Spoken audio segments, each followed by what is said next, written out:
And I saw heaven opened, and behold, a white horse, and he who sat on it is called Faithful and True, and in righteousness he judges and wages war. Revelations chapter 19, verse 11. The horse misused upon the road calls to heaven for human blood. William Blake, Auguries of Innocence. Row, row, row your boat gently down the stream. Merrily, merrily, merrily, merrily, life is but a dream. Traditional, 1852. The Horseman's Dream, Chapter 1. For some time, Dr. David Hopkins had been thinking about searching his son's room. Upon returning home from the lab, he proceeded upstairs quietly, even though Andrew was out. It was a scientific decision he was making. As long as he put everything back where it was, it would be okay. He had to find out what had happened to him in Syria. His son's cheap aftershave hung in the dark, empty room. Everything was always barracks tidy since his return from service, but this was scant compensation for the damage done to the boy. Hopkins had taken care of the deafness with cochlear implants, but he couldn't find the cause of the psychological trauma without truth, which both the military and Andrew refused to provide. On the chest of drawers sat a photograph of Andrew's mother, taken a few weeks before she died in the floods. Hopkins had fallen for her hard at university. She defied everything neuroscience in the world had made him believe. She taught him that some things would not reduce to reason and mathematics. Since her death, he found it hard to think about love, let alone say it out loud to anyone. The photograph next to it was of Andrew's unit, taken in a desert somewhere on the outskirts of Damascus. Hopkins squinted at the name tag on their leader's uniform, tapping. His eyes were narrow against the desert sun, and his face lean and cobbled with gristle. He held a large assault rifle as if he'd been born with it in his hand. Andrew stood next to him, eyes wide and skin pale, his rifle dangling from his neck like a metal albatross. Hopkins rummaged through the neat piles of shirts until his fingers clinked against something. He took the half-empty bottle of whiskey from the back of the drawer. Sitting on the edge of the bed, he rolled the bottle around in his hand, thinking about Andrew's therapy. When he heard the front door open, he dropped the whiskey bottle on the floor. The footsteps grew louder until the door creaked open and Andrew oozed inside. He didn't even look up as he shambled over to the bed and sat down. As his son rested his head on his shoulder, Hopkins felt a cold fragility, like porcelain. Do you ever think about Mum? All the time. I wish I could remember her. She loved you. Hopkins put his arm around his son. She'd hate to see you like this. Andrew grunted. Why don't we try another session with Totem? You said it wasn't working. I've made some adjustments. I can drive us to the lab tonight. I can't. Let me see what happened. I have to know, otherwise I can't help you. I don't want you to know. Andrew, you're all I have left. What about Totem? Andrew stood up and examined the broken glass on the floor. It's all for you, son. It always was. And the millions the military are going to give you for it. It's not about the money. Another trophy to go on your shelf. Andrew used his foot to push the glass into the corner of the room. I was looking for it. It's okay, Dad, I know. You're trying to save me. You say that as if you don't need saving. No, I said it like I don't want to be saved. Hopkins felt as if his heart had stopped for a moment. Where had his son gone? The old photos of Andrew's boyish face filled him with dread. I know I've been in the lab a lot this past year. I thought it was the best way to help you. could have used a drinking partner. You're 18 years old. You shouldn't even have drinking partners. Andrew cast him a sideways glance and wiped his eyes. Things have changed since you were 18, Dad. Haven't you heard? 20's the new 40. Life expectancy in Britannia isn't what it used to be.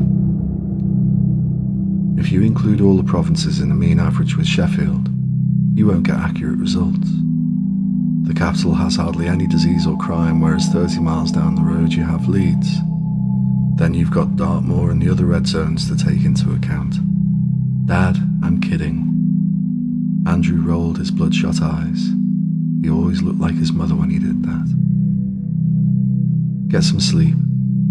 Hopkins walked out and closed the door behind him. Dad?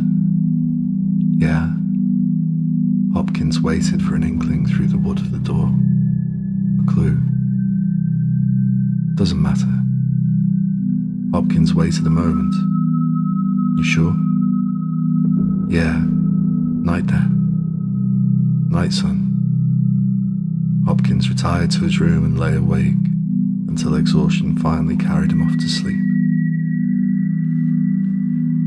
By 7 a.m. the next morning, Hopkins was already dressed, caffeinated and knocking on Andrew's door.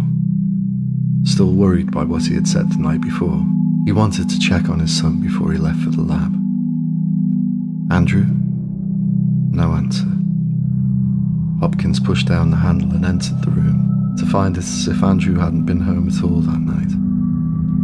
There wasn't a splinter of glass on the floor from the whiskey bottle, although the tang of its contents remained in the air. He didn't usually get up this early. Andrew's words kept coming back to Hopkins.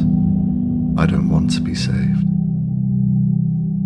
Hopkins considered that he might be losing his own grip on reality. What if Andrew had never come home from national service?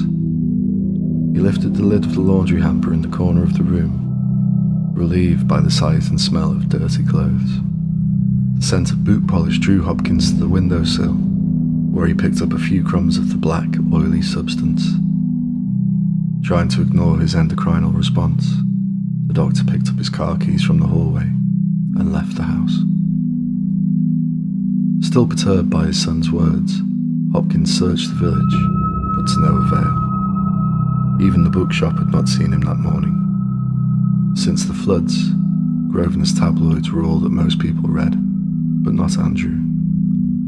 Hopkins thought of his bookshelf, which was forever in a state of near collapse. Sometimes Hopkins thought that all that reading might have done him more harm than good. He couldn't help thinking that ignorance might have served him better. Since Andrew had returned from his tour of duty, Hopkins blamed himself for his son's sensitivity. He considered the same old, worn-out mistakes as he approached the church. He shouldn't have encouraged the reading. Should have told him to hit other kids back instead of turning the other cheek. Shouldn't have told him that everything was going to be all right. Should have spent more time at home and less at work. Should have prepared the boy for a harsher world. He turned the car around and headed back for another pass. After 2 hours of scouring the village and silently punishing himself, he gave up and headed for the lab. The morning drizzled by as Hopkins reviewed Totem's most recent reports. Unable to concentrate, he tried phoning home to see if Andrew had yet returned. No answer. It was rare that Hopkins missed mobile phones or the internet, but this was one of those times. After trying the landline once more in vain, he slammed the receiver down so hard that it chimed into dead air. Resting his hands on the desk, he looked over his collection of books. Some of the shelves were so full that, like Andrew's, they bowed in the middle. He checked the neuroscience section and found several titles on mysticism and religion. That wasn't right. As he set about reorganizing them, the rain drove harder against the window. The black clouds above drew a shallow sigh from the doctor. Even his assistant seemed grey as she handed him an envelope marked Grosvenor Media. He ripped it up without opening it and put it in the bin. You know what to do with those. I told her months ago that we wouldn't sell. That guy Chandler delivered it personally, said they tripled the military's offer. Hopkins looked at the bin. Tripled?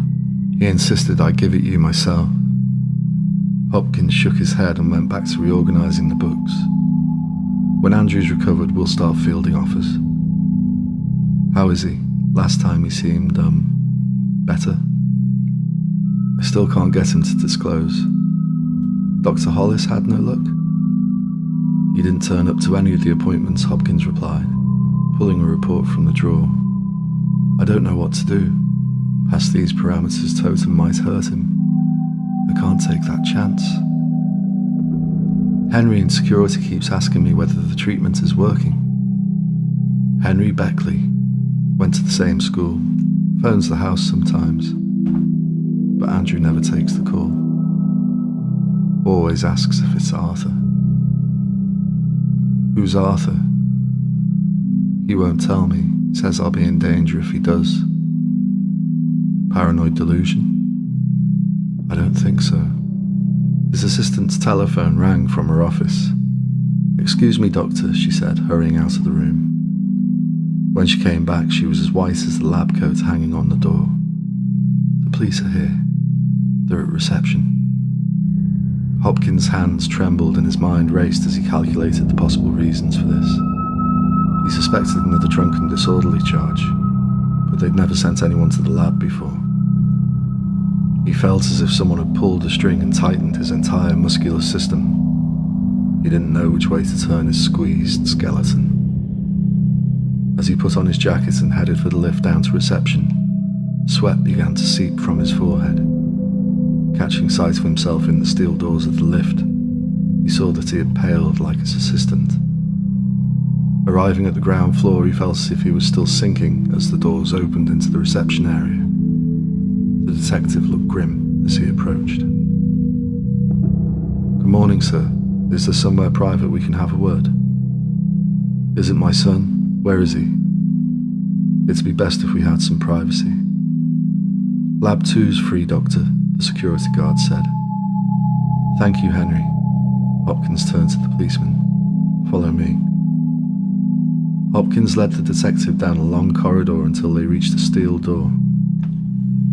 He held his eye to the retinal scanner and the latch opened. As they entered the lab, the workstation lights reflected off the giant gongs hung about the room. The detective leaned towards the largest gong and observed his alcohol-reddened face. This is our cymatics lab. A lot of computers for one lab. We could use some of these downtown. What is this about? Is my son all right? You might want to sit down. It's bad news, I'm afraid. Just tell me, Hopkins replied. A dog walker found your son this morning in the woods. It appears that last night he took his own life. He shook his head. There must be some mistake. There's no mistake, I'm afraid, sir. We already have results from forensics confirming his identity. I'm sorry. In the soundproof lab, the silence was so absolute that it made Hopkins' ears ring. How did he hang himself?